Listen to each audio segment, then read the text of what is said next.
কবরে যান, 13টা প্রশ্ন রাজনৈতিক প্রশ্ন। সেইটা না, কবরের প্রথম প্রশ্ন মান রব্বুকা, অর্থ হলো তুমি আইন মেনেছো কার, সার্বভৌমত্ব মেনেছো কার। নামাজ রোজার প্রশ্ন না, প্রথম প্রশ্ন রাজনৈতিক প্রশ্ন, মান রব্বুকা, তুমি সার্বভৌমত্ব আইন মেনেছো কার।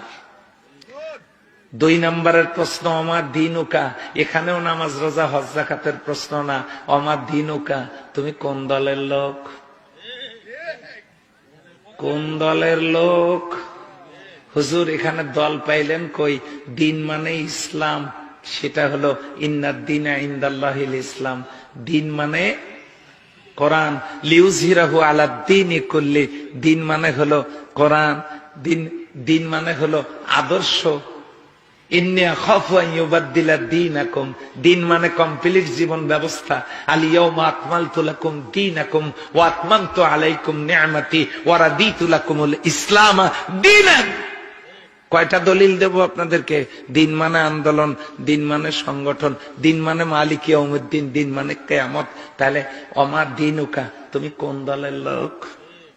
এটাও রাজনৈতিক প্রশ্ন, নামাজ রোজার প্রশ্ন নয়। 3 নম্বরের প্রশ্ন আমার নবিয়ুকা, নাবা, নাবা মানে ব্রেকিং নিউজ, নাবা মানে সংবাদ শিরোনাম, নাবা মানে হেডলাইন্স। সেখান থেকে নবী, নবী মানে মেসেঞ্জার, নবী মানে সংবাদদাতা, নবী মানে সাংবাদিক। কিসের সংবাদ?